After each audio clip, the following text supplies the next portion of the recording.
Yellow. Is er iemand? Ja, manneke. Sarah.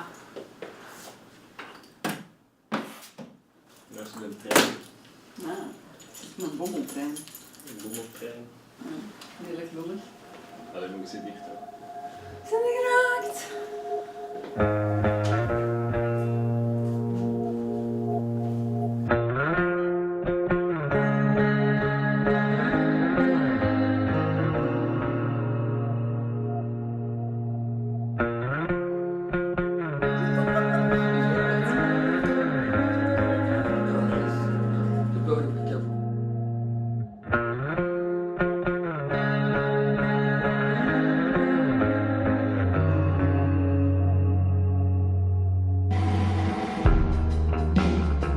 In the broader community, we're talking about a few 10,000 people that actually know about the project and so follow it in one way or another. So it can be via a Facebook group or on our Slack channel or via Reddit. These are the common channels that we use. And then, like in the active community, I would say if you're really looking at people that contribute, I would say it's about like 100 to 150 people who are actually contributing. It's good to have like, yeah, these little, you don't know, yeah, what is it? It's cultural background, I guess, like people from the States, people from China.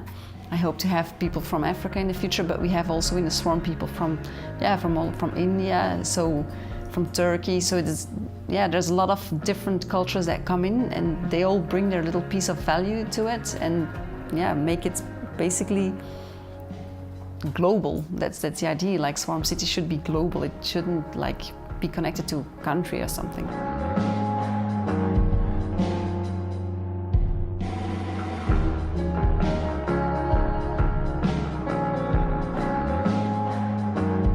There's like a new culture starting to emerge in the whole crypto sphere, in this whole ecosystem where people are actually free to travel wherever they want in the world and to seek out other people to work with them, people that are like-minded or have like a complementary skill set.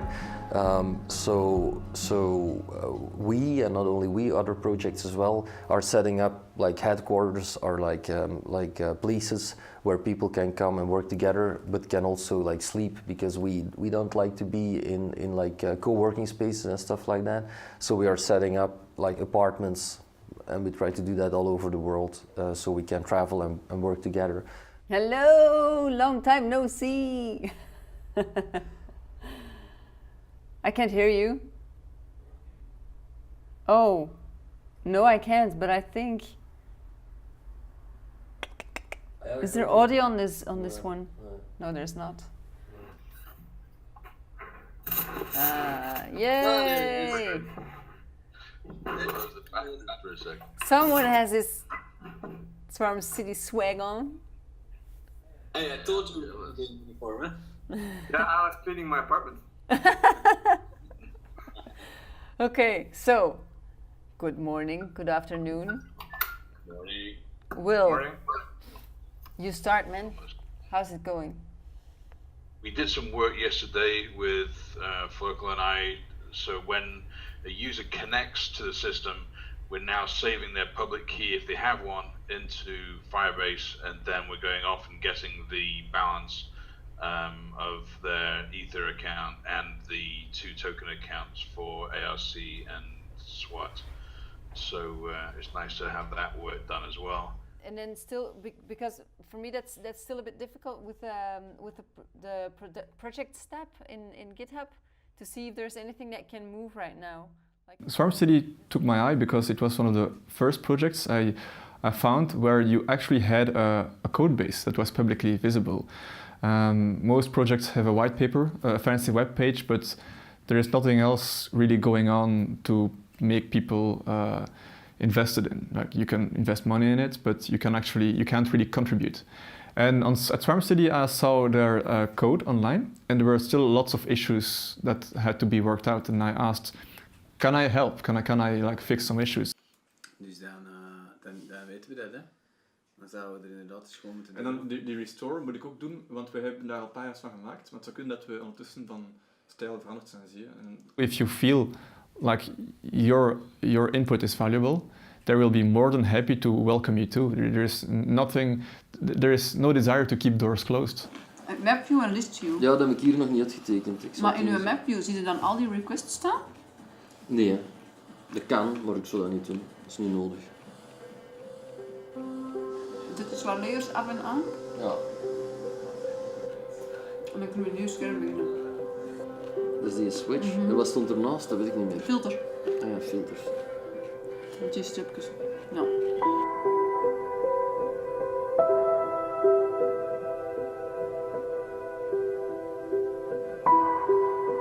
It sounds like contradictory, right? It's like SWARM, and then city is like a central space. The SWARM is like more a decentralized thing. But we actually try to create an abstract city where like a hive of bees can find a home. It's like, oh, here, this is the place we come to create value or to exchange value, like bees do in a beehive, right? They go out in the world, they find pollen, I think it's called, and then they bring it back to the hive, and then they share the value and create new things with it, like make the hive bigger. I find it very interesting how everyone in this whole ecosystem can change for himself, like say, okay, I feel comfortable doing this, but now I feel more comfortable doing that, and that's okay. There's always a role for anyone, or like a place for everyone and his or her talent. And I find it very interesting to see how people, like in SWARM.CITY, are incentivized to search for the best spot for his or her talent. And it's very different from standard companies and everything, where you have like a label and this is what you're doing, that's it. So you're always challenged. Myself too, I'm always challenged to see like how can I fit my talent for the best in this whole project, and it's been changing over time, and it will probably change over the coming years. If you would look at it as a company, you have like the service provider and a customer. In SWARM.CITY, it's like if you're a SWARM citizen, if you become a citizen of SWARM.CITY, you're both.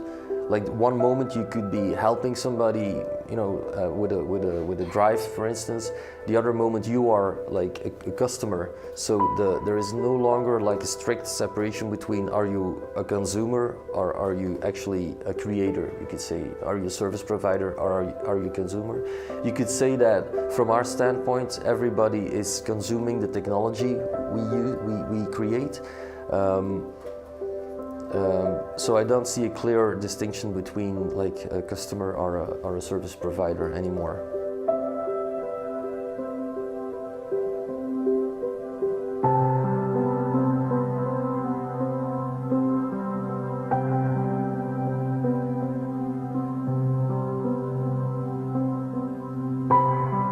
We travel a lot to talk about it, right? Because the more we talk about it, the more people get a chance to meet the project and to meet us. And then again, we also travel a lot because we work with people all over the world and we like to be together. Last month we were in Los Angeles, where we were together with I think 8 to 10 people, and then we live in a house like a family basically. But then we also do meetups in the evenings and try to inspire the bigger community. And then next week we are flying to Switzerland, where Bernd Lab, one of our colleagues you could say, lives. He arranged for like 3 meetups, so it's like 3 evenings that week that we will be presenting the technology and how we work and stuff like that. But in between that week we live together in a house or in a couple of houses, and we just work basically and talk about what we're doing. Hey guys, hey Bernd, how are you? See you. Alles klar? Hey Will, hey. Kiki. Spannend motherfucker. Yeah, okay, let's go, right? That's a very fun thing that like for every one of them you have a first meeting, like a physical meeting. It's always, you have such a bond already because you've been working together and it's only online. And then the first time you see them in real life, it always feels very special, and it makes an immediate bond I guess it's like online dating or something, that you have like, yeah, you have been chatting and you've been talking, you've been doing video conferences, but then there's this extra spark that comes from the real life encounter, and that's always like from the beginning. Every time we meet someone for the first time, it feels really heartwarming, and it only like puts people closer together. You know that traditionally, if you work together, normally you would be able to have a coffee together, right? Or you maybe have like a small conversation on the water cooler, or you know, you go out and eat together and you talk about the family and friends and other stuff. We found out that it's like really important to also have that, like not only work together with people all over the world, and yeah, you can see them on FaceTime and you can do video chats and the whole thing, but in the end, the bandwidth of your communication is very limited, so you get only a small part of the information. And so, yeah, there's nothing more. In the end, we're all humans, right? So we really want to like hug each other, or just feel it, or see how large is somebody, you know, or what kind of expressions does he have, and we found that it's really important to also have that emotional connection, that physical connection with the people we work with and want to create things with.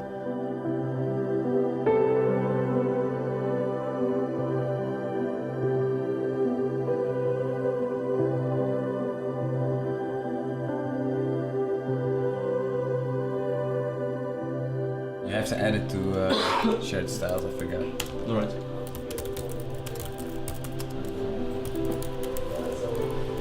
Is the primary, secondary, additional color?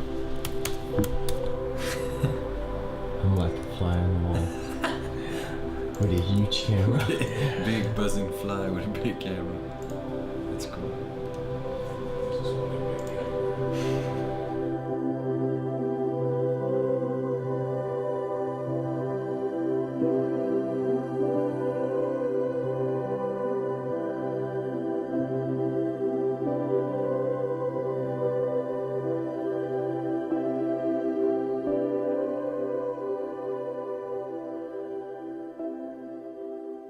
Within the Ethereum world, the blockchain ecosystem as a whole, there is still so much work to be done, and we all have many of the same issues, that there is not yet a real sense of competition. Like, if someone is going to do the same thing as we do, they will have the same problems, and we will have to work together to find a solution for it.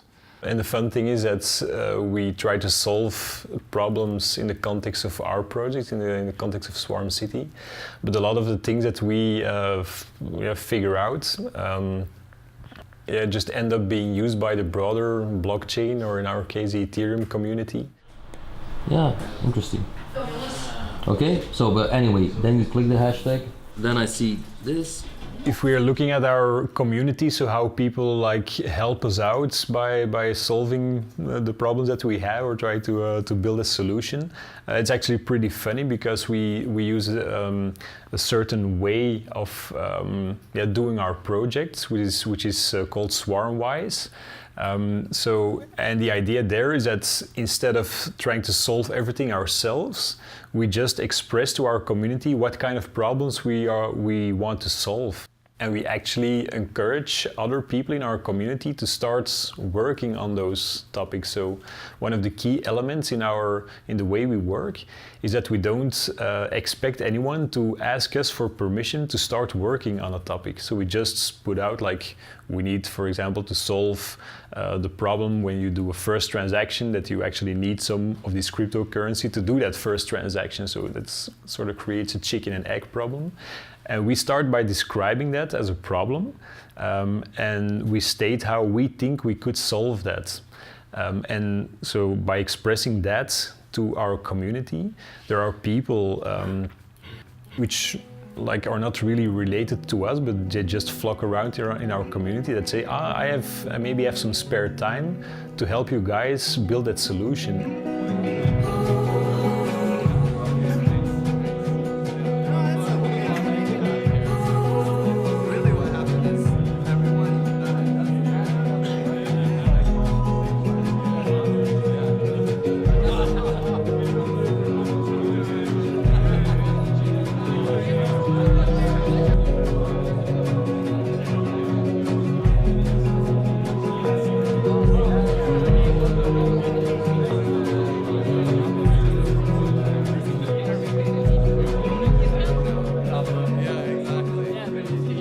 The way we try to interact with other communities is the fact that we are actually building a sort of a protocol instead of an app. So it's not a single solution that we are building, but we are building a sort of an ecosystem of solutions.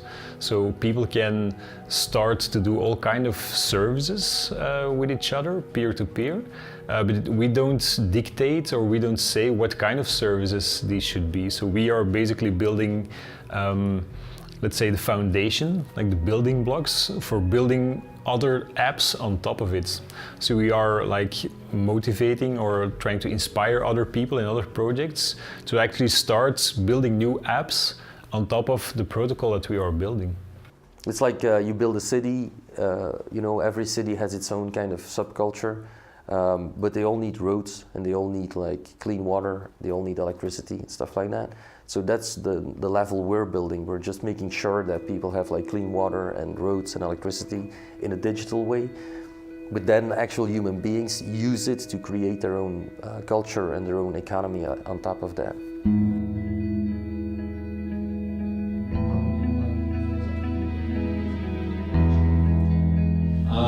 I'm sort of the business lead in the team of SWARM.CITY.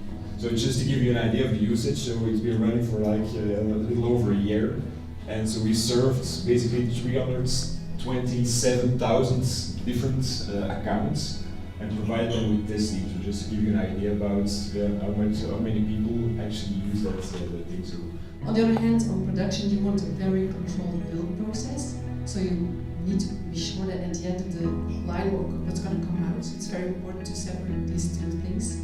In the labs environments, as I said before, we are trying to solve like broader problems because obviously our project is one of the projects amongst a lot of cryptocurrency projects. You offer your own good for the price that you're asking for. And the market will determine if they will buy the good or use the good if they want to. We don't believe in pushing our message and our brand to the world. We think the only thing we can do is actually express the ideas that we have and the technology that we have. And yeah, we see that the right people or the people who get it, basically, they find us and they get aligned and they start creating value in our ecosystem.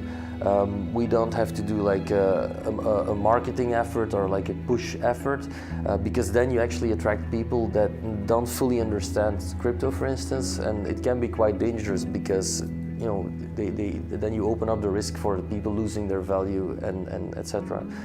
So we're just doing something and it's more like a magnet, like the right kind of people are the people that see what we do, they come to us and they join us.